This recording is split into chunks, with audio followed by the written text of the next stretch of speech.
윤석열 정부는 14개 부처의 특활비 내역을 엄중히 공개하라. 윤석열 정부가 제대로 된 소명도 없이 특수활동비를 사수하기 위해 안간힘을 쏟고 있습니다. 더불어민주당은 국회 예결위 심사 과정에서 특활비를 편성한 14개 부처의 사용 내역을 요구했으나 예산 소위가 끝나가는 시점까지 검찰을 비롯한 대다수 기관이 묵묵부답으로 일관하고 있습니다.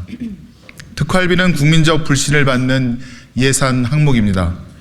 윤석열 정부는 국민 열세 1237억 원을 특활비로 편성한 만큼 국민을 대신해 행정부를 감시하고 국가 예산을 심의하는 국회의 요구에 적극 협조해야 됩니다. 하지만 윤석열 정부는 국회 무시, 국민 불통의 행태를 계속 이어가고 있습니다. 지금처럼 정부의 비협조적인 태도로 사용처가 명확히 소명되지 않는 특활비 항목은 대폭 삭감을 원칙으로 대응할 수밖에 없습니다. 특히 검찰 특활비에 대해서는 더욱더 철저한 소명이 이루어져야 합니다. 그동안 검찰은 수사기밀성을 앞세워 특활비 사용 내역 공개를 거부해왔으나 시민단체의 정보공개 소송으로 밝혀진 오남용 사례는 가히 충격적입니다.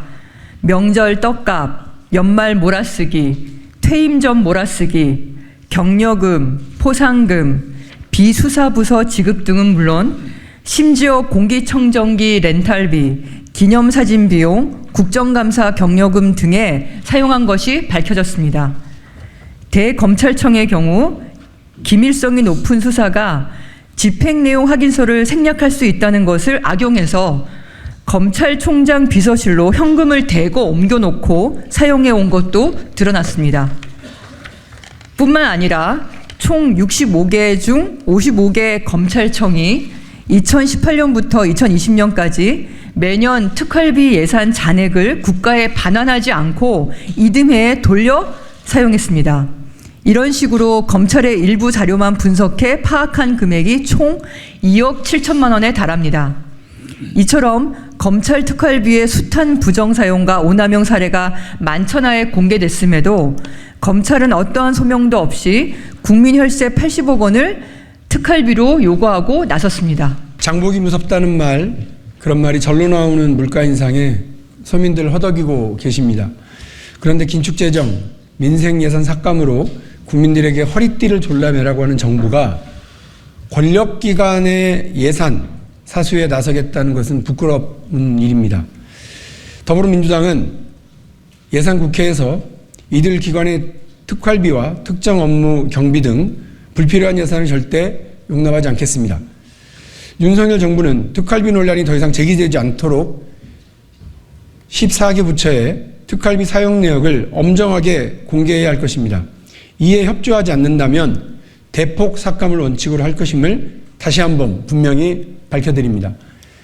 아울러 기자회견 이후에 특활비 삭감을 요구하는 입장문을 국회 예산결산특별위원회에 전달하겠습니다. 여야를 떠나 국민의힘도 대통령이 아닌 국민이 원하는 2024년 예산이 확정될 수 있도록 맡은 바 소임을 다하겠습니다. 여야를 떠나 국민의힘도 대통령이 아닌 국민이 원하는 2024년 예산이 확정될 수 있도록 맡은 바 소명을 다해야 합니다. 정부 예산에는 국민의 땀과 희생이 담겨져 있습니다. 이런 한 장도 허투루 사용할 수 없습니다. 앞으로도 민주당은 국민의 피땀 어린 세금이 쌈짓돈으로 전락하는 일이 없도록 국민들과 함께 특활비 전횡을 철저히 밝혀내고 책임을 묻도록 하겠습니다. 감사합니다.